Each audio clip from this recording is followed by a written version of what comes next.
A todos que ocupem seus lugares, por gentileza.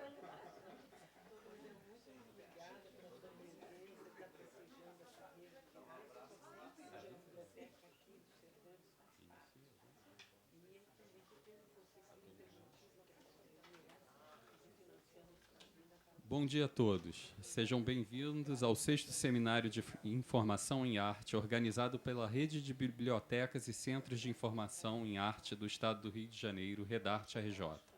Este evento conta com os seguintes patrocínios: Instituto Cervantes, Scan System, Ebisco, Sofia, Biblioteca, e o apoio da FEBAB, IBICT, CRB7, SINDBR-RJ, APCIS-RJ, GIDJ-RJ, Contemporary, Datacorp e ProQuest. A diretoria da Redarte RJ e a comissão organizadora do seminário agradecem aos patrocinadores e colaboradores e os apoiadores que tornaram possível a realização deste evento e a você que nos prestigia com sua presença. Agradecemos intensamente aos palestrantes e autores dos trabalhos que participarão do evento e gentilmente se dispuseram a dispor seu conhecimento conosco. Destacamos a alegria e a honra de poder contar com a presença da presidente da IFLA, senhora Glória Pérez Salmeron, que torna essa edição um marco na história da Redarte RJ e na informação em arte no Brasil. É com muita satisfação que inicio este evento, saudando e convidando para compor a mesa de abertura do 6º Seminário de Informação em Arte as seguintes autoridades: senhor cônsul Luís Prados Covarrubias, cônsul-geral da Espanha no Rio de Janeiro. Senhor Gustavo Barreto, do Centro de Informação das Nações Unidas para o Brasil, UNIC Rio. Senhor Adalto Cândido Soares, representação da Unesco no Brasil. E senhora Denise Batista, presidente da Redarte RJ.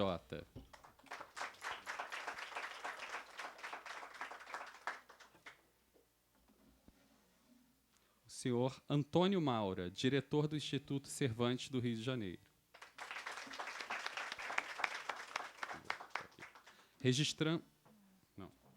Para dar início à mesa de abertura, convidamos a senhora Denise Maria da Silva Batista, bibliotecária dos Museus Castro Maia e Bram Mink, e presidente da Rede de Bibliotecas e Centros de Informação em Arte do Estado do Rio de Janeiro, Redarte RJ.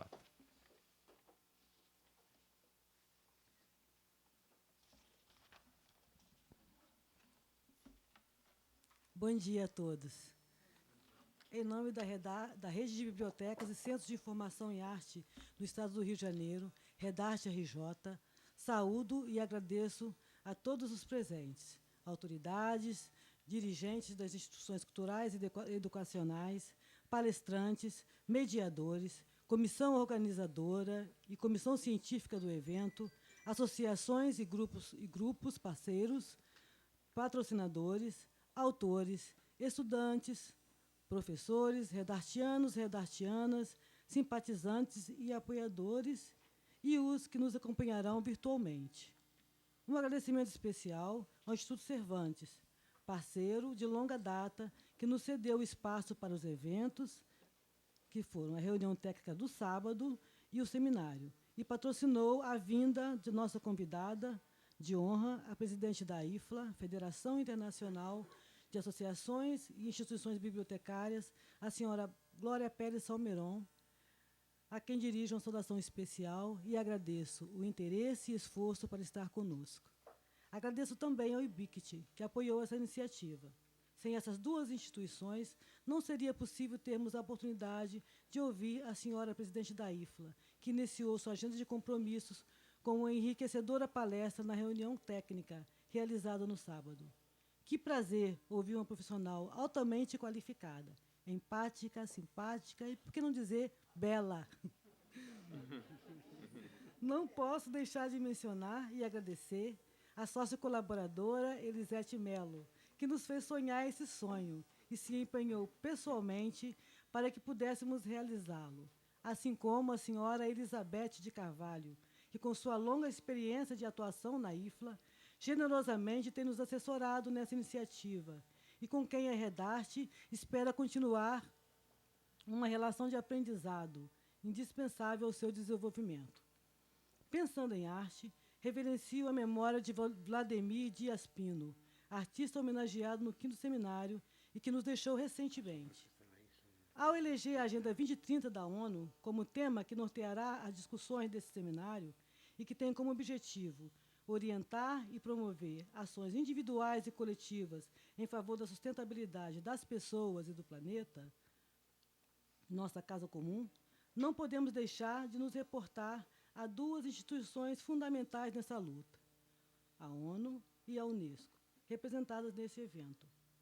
Nesse ano em que celebramos 70 anos da Declaração Universal dos Direitos Humanos, lembramos que buscar promover o livre acesso de todos aos diversos tipos de informações por variados meios e suportes é imperioso na luta para alcançar os objetivos da Agenda 2030. E como profissionais que lidam com a informação, no nosso caso, em artes, não podemos nos esquecer que a democracia é fundamental à livre circulação da informação e sua garantia depende de um ativismo individual e coletivo. E por falar em direito à informação, e sendo a Redarte uma rede do Estado do Rio de Janeiro, não podemos nos furtar de lembrar que, após 6 meses, não temos informação sobre o assassinato brutal da vereadora, socióloga e ativista dos direitos humanos, Marielle Franco, que vitimou também o motorista Anderson. Deveríamos todos nós nos sentir,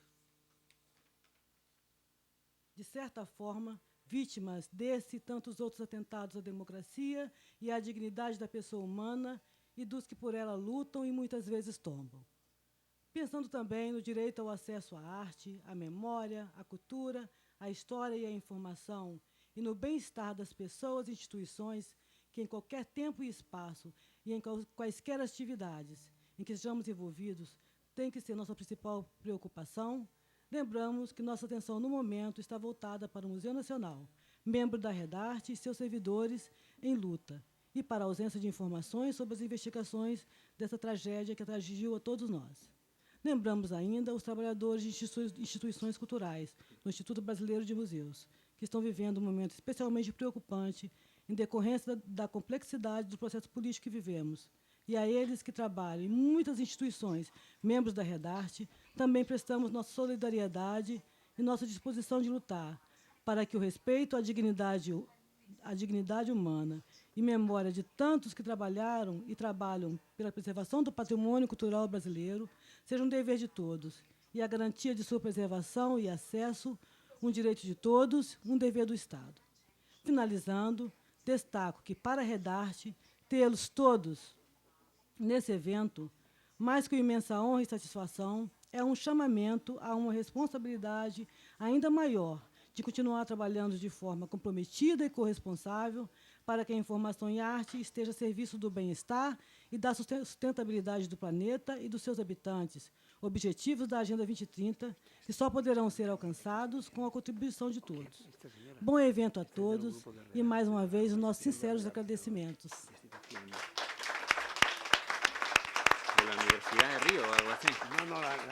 Obrigado, senhora Denise.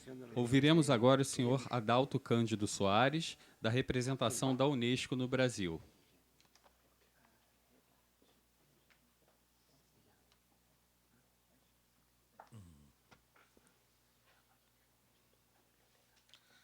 Bom dia a todos. Cumprimento o senhor Cônsul-Geral da Espanha, no Rio de Janeiro, Dr. Luiz Prados Covarrubias, o diretor do Instituto Cervantes, Dr. Antônio Maura, o representante do UNIC Rio, Dr. Gustavo Barreto, a presidente da Redarte Rio, senhora Denise Batista. Senhoras e senhores, foi com grande satisfação que aceitamos o convite para participarmos da 6ª edição do Seminário Informação e Arte, apresentando o escritório da Unesco em Brasília. Recebi a incumbência de trazer as saudações da representante da Unesco no Brasil, senhora Marlova Jovchelovich Noleto. A Organização das Nações Unidas para a Educação, a Ciência e a Cultura busca ampliar o diálogo sobre a necessidade de constituição de sociedades do conhecimento, inclusivas, que protejam e promovam a diversidade das expressões culturais, constatando que os processos de globalização, facilitado pela rápida evolução das tecnologias de informação e comunicação, apesar de proporcionarem condições inéditas para que se intensifiquem a interação entre as culturas, constituem também um desafio para a diversidade cultural, especificamente no que diz respeito aos riscos de desequilíbrios entre países ricos e pobres. A Convenção da Diversidade de Expressões Culturais, aprovada pelos Estados-membros da Unesco em 2005, teve as diretrizes operacionais sobre sua implementação no ambiente digital aprovadas em junho do ano passado, de 2017. E em suas considerações gerais temos o seguinte: essas diretrizes oferecem um quadro estratégico para a compreensão, interpretação e implementação da Convenção sobre a proteção e a promoção da diversidade das expressões culturais no ambiente digital, onde os bens e serviços culturais são criados, produzidos, distribuídos, difundidos, consumidos e ou armazenados por meio eletrônico. Esses bens e serviços veiculam expressões culturais por meio de suportes de difusão com codificação digital em permanente evolução. Por exemplo, programas de informática, redes, textos, vídeos, imagens ou registros em áudio. A natureza específica das atividades, bens e serviços culturais, enquanto portadores de identidade, valores e sentidos, continua a mesma no ambiente digital. Portanto, o reconhecimento da dupla natureza cultural e econômica dos bens e serviços culturais vale igualmente para as expressões culturais no ambiente digital e para aquelas produzidas por meio de ferramentas digitais.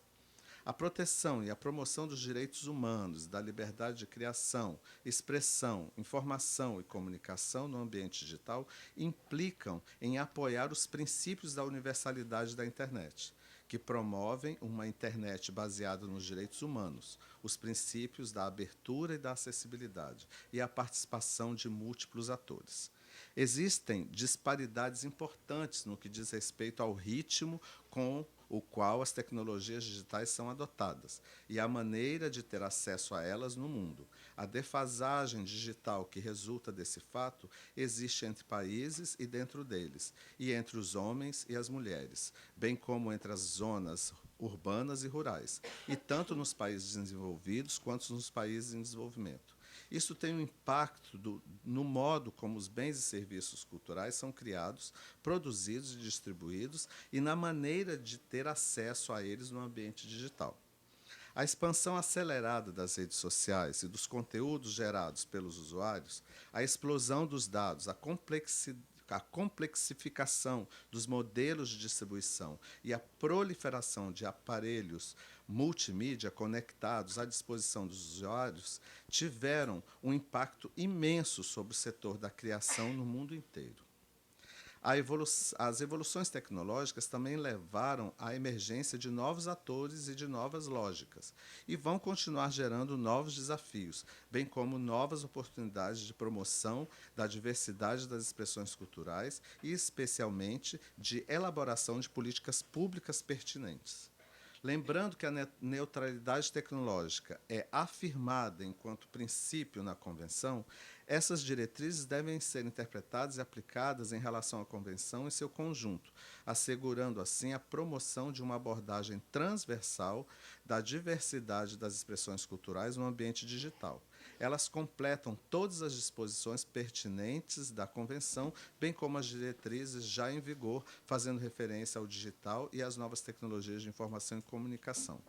Todas as partes interessadas são encorajadas a respeitar e promover a Convenção, bem como essas diretrizes que estão interligadas com os Objetivos de Desenvolvimento Sustentável das Nações Unidas, a Agenda 2030, e os princípios orientadores das Nações Unidas relativos às empresas, bem como os instrumentos e princípios internacionais relativos aos direitos humanos. Essas diretrizes se dirigem prioritariamente aos poderes públicos, mas as organizações não governamentais, as indústrias culturais e criativas dos setores públicos e privado, Inclusive, as plataformas mundiais digitais, os provedores de acesso à internet e aos demais atores do ambiente digital são igualmente encorajados a segui-las.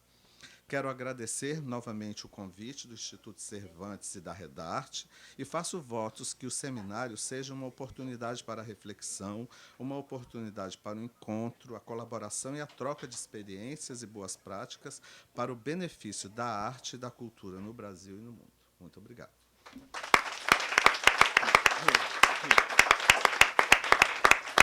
Agradecemos o senhor Adalto e convidamos para se pronunciar o senhor Gustavo Barreto, representante do Centro de Informação das Organizações, da Organização das Nações Unidas para o Brasil, UNIC Rio.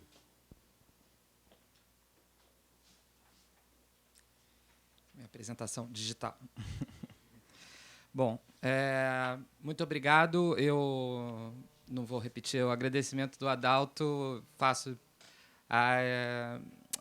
as palavras dele as minhas, sobre o agradecimento a todos e, sobretudo, da Redarte RJ pelo convite, mas, sobretudo, pelo interesse pelo tema, né?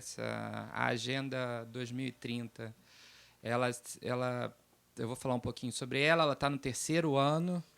É uma agenda ainda pouco conhecida do público em geral e a principal tarefa das Nações Unidas, do Centro de Informação, do Secretariado e de todos os organismos e da sociedade civil é fazê-la conhecida, porque, como a gente pode observar, a agenda conversa muito com o dia a dia e com os desafios de cada país. Ela foi uma agenda aprovada em setembro de 2015. É importante dizer que todos os países, os 193 Estados-membros da ONU, concordaram com todo o seu conteúdo, e não só concordaram, mas negociaram durante muitos anos, desde que se chegava ao fim os Objetivos de Desenvolvimento do Milênio.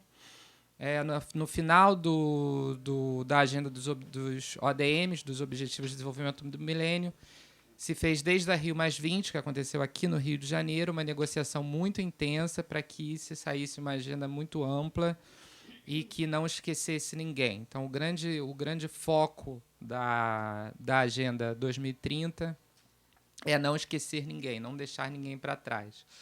É uma agenda muito mais ampla do que a agenda dos ODMs, e desde 2016, desde 1º de janeiro de 2016, está em vigor, e com um grande trabalho por parte não só das Nações Unidas, evidentemente, mas de boa parte dos governos que já se interessaram em criar metodologias e indicadores, e também por parte da sociedade civil. No Brasil, ela é muito ativa, ela compõe um conselho especial sobre a Agenda 2030, que acompanha de perto os relatórios não só da ONU, como do governo brasileiro também, fazendo um relatório crítico. Então, a gente tem aqui no Brasil uma situação muito especial e interessante de todos os setores acreditando na agenda e achando que ela é uma boa agenda, sobretudo porque ela é um bom roteiro, ou seja, ela não foi inventada pelas Nações Unidas e a gente não tirou ela da cabeça.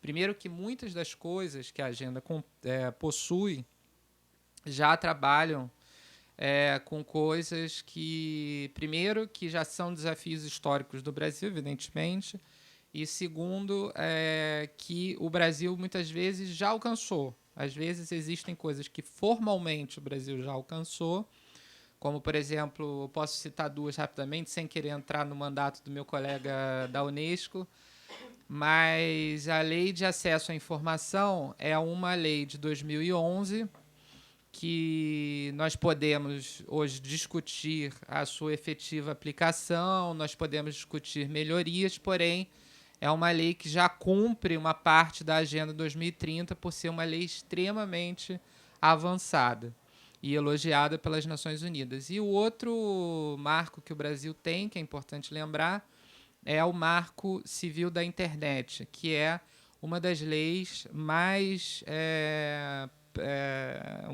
mais importantes no mundo, conforme já foi dito por diversas partes do sistema ONU, e também a Unesco, uma lei bastante avançada e que regulamenta a internet nesse âmbito que o Adalto mencionou, que é o âmbito da diversidade e da pluralidade e da liberdade da rede, que é inerente à rede, mas em muitos países a gente tem uma deficiência muito grande desse tipo de princípio para regulamentar a rede, né? Sobre a Agenda 2030, vou ser rápido para não tomar muito tempo. Tenho certeza que, até por ter escolhido o tema, vocês já estão se debruçando há muito tempo no tema. Mas é importante dizer que são os princípios da Agenda 2030, são os princípios um pouco dos direitos humanos. Foi comentado, e é um importante lembrete que a gente está completando 70 anos da Declaração Universal dos Direitos Humanos, né? Portanto, a Agenda 2030 ela é universal, ela não pode ser tomada como local, existem adaptações locais da sua aplicação, porém ela é, por definição, universal. Ela é indivisível, ou seja, a gente não pode avançar em alguns tópicos e deixar outros para trás. Eu pego o caso da meta específica sobre preservação cultural, né, de museus. Aqui cita especificamente a importância de dar aporte, inclusive financeiro, para a preservação de bens culturais, como museus e outros centros de documentação, em geral, né, de preservação da memória. E esse aporte não pode ser separado, por exemplo, do ODS 16, que é o ODS que fala de governança. Ou seja, se você não tem Estado democrático de direito e uma governança adequada, evidentemente que é prejudicado, como nós podemos perceber, a preservação da memória e da cultura de um determinado país, e que, de certa forma, como a gente vê no caso do Brasil, em diversos casos, é também mundial, né? É patrimônio mundial. E o terceiro princípio, que é o principal, na nossa opinião, é que ela é transformadora, ou seja, ela não é uma agenda que se propõe a manter as coisas que precisam ser transformadas como estão. Não, ela é muito claramente, ela prevê que a gente avance em muitos tópicos que a gente viu que em 2015 não foram alcançados através dos ODMs. E um exemplo foi citado na fala do Adalto, que é o exemplo da desigualdade, né? Assim, a gente tem vários tópicos, várias metas que foram efetivamente alcançadas entre os países. Alguns países individualmente conseguiram alcançar, mas dentro dos países não conseguiram alcançar. Existe uma desigualdade, e isso é um traço brasileiro muito grande, né? A gente tem, por exemplo, 50% da população conectada, mais ou menos, né? Os dados podem ser um pouco diferentes, mas existe outro 50% da população que está completamente fora com uma internet muito ruim e com acesso à informação muito limitado. E a gente sabe hoje que o acesso à informação é essencial para serviços básicos, né, distintos dentro da governança atual, que funciona muito em torno desse acesso, né? Bom, o ODS eu não vou explicitar para poder fazer mais rápido essa minha fala. Eu convido vocês a entrar no site da ONU, onde o tema está bem exposto, e conhecer os principais. Eu vou apenas citar aqui a importância desse seminário, pelo que eu li nos objetivos principais.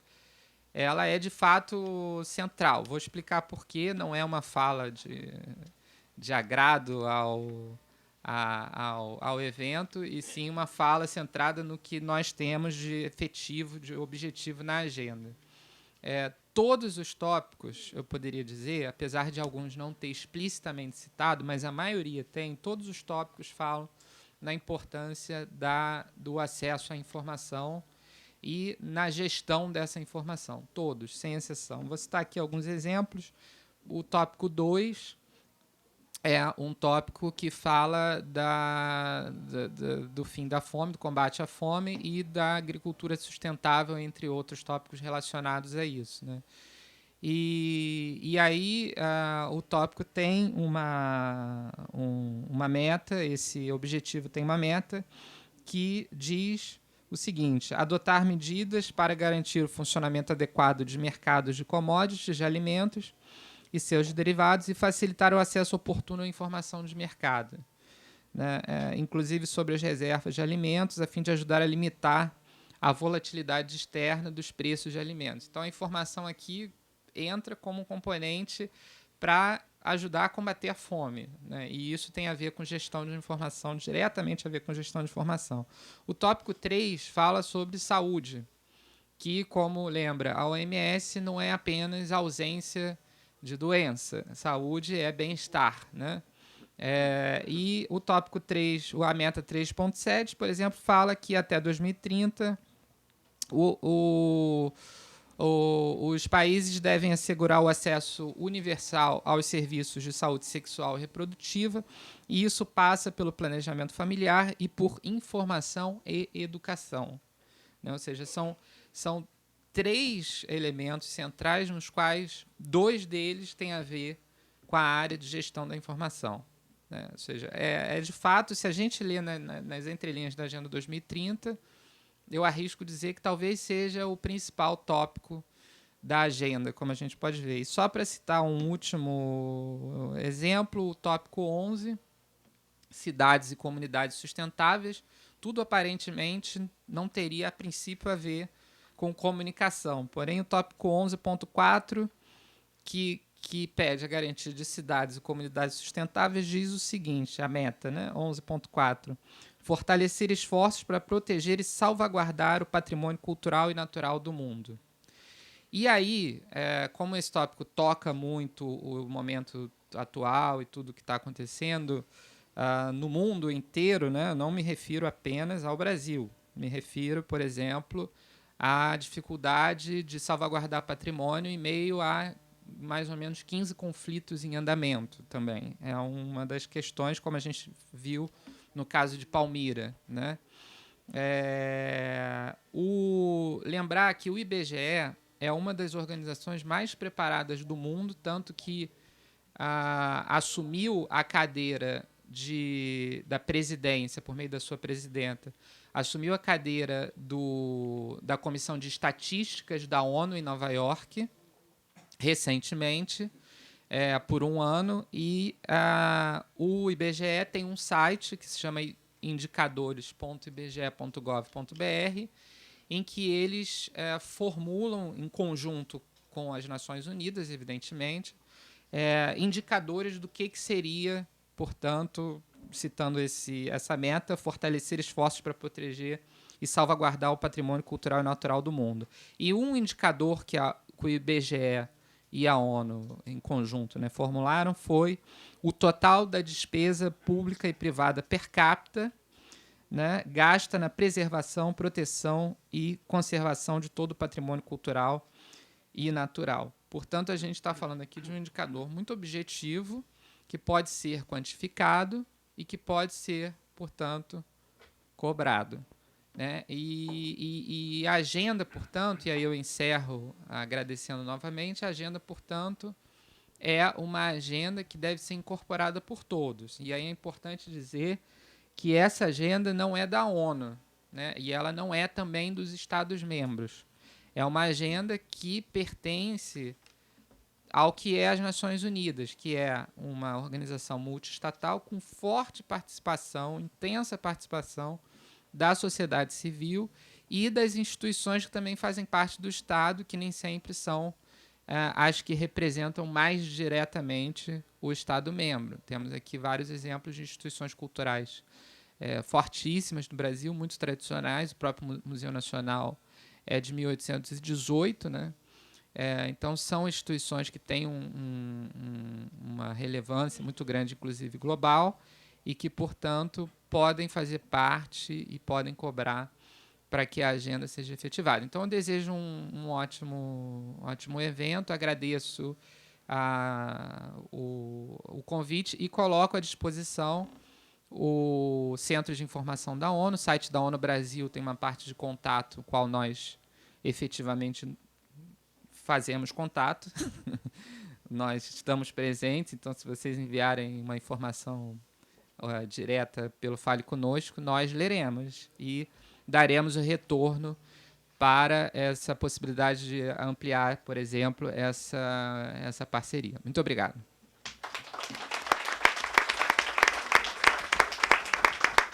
Obrigado, senhor Gustavo. Passamos a palavra ao senhor Antônio Maura, diretor do Instituto Cervantes do Rio de Janeiro.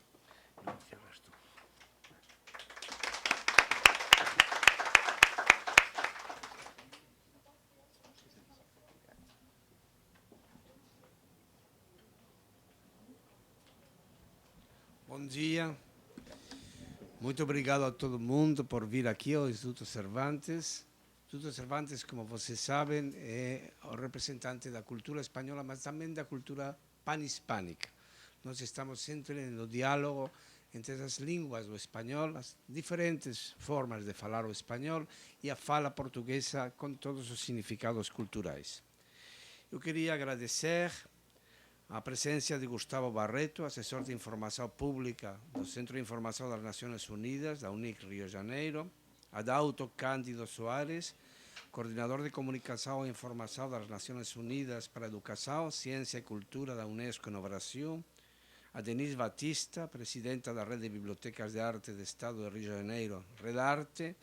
Também eu queria agradecer a presença de Helena Dodd Ferres, que está aqui, fundadora da FEDARTE, de Redarte.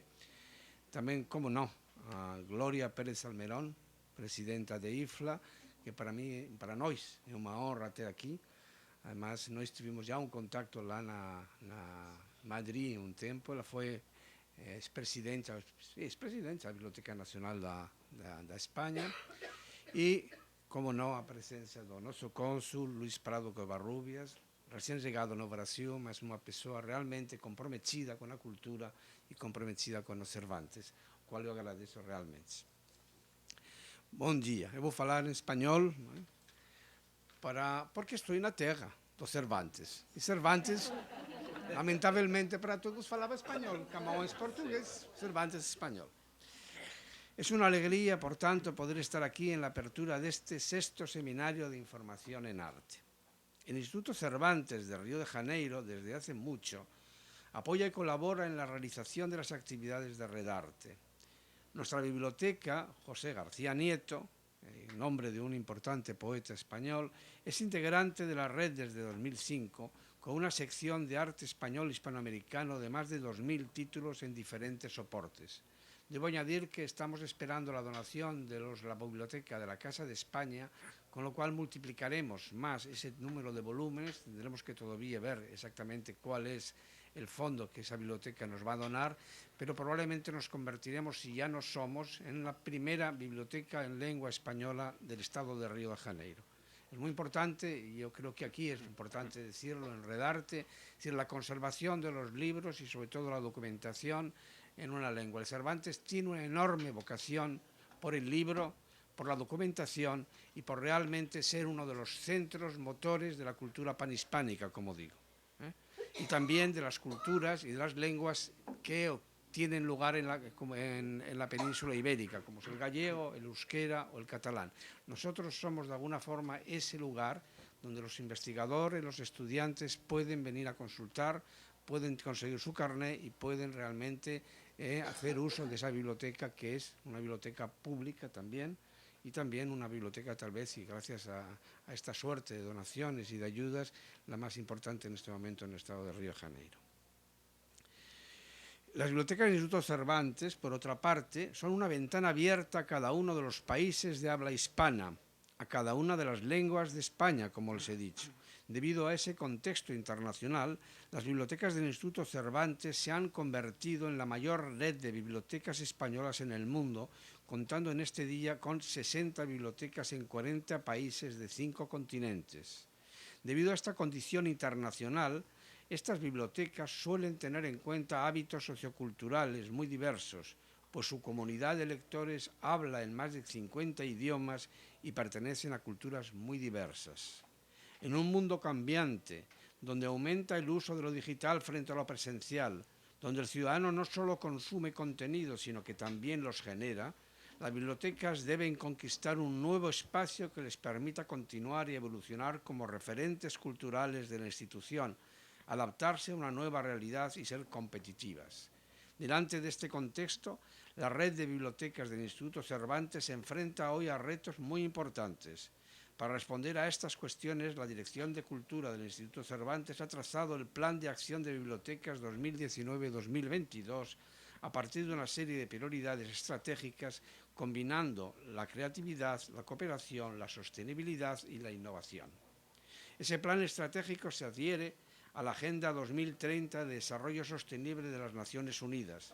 Las acciones de nuestras bibliotecas, además de promover el valor del arte y la cultura como transmisores de los valores de sostenibilidad, se convertirán en motor de desarrollo local en aquellos territorios donde su labor es imprescindible para un acceso público a la cultura y a la información, así como en bibliotecas ecológicas, transformándose en lugares que inviten al usuario a tomar conciencia de una convivencia sostenible en un espacio físico, tanto físico como virtual.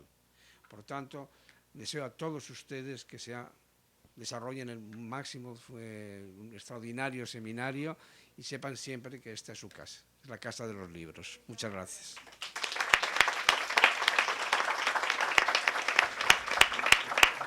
Agradecemos as palavras do senhor Antônio Mauro, diretor do Instituto Cervantes do Rio de Janeiro, e finalizando este momento, o senhor Luís Prados Covarrubias, cônsul-geral da Espanha no Rio de Janeiro.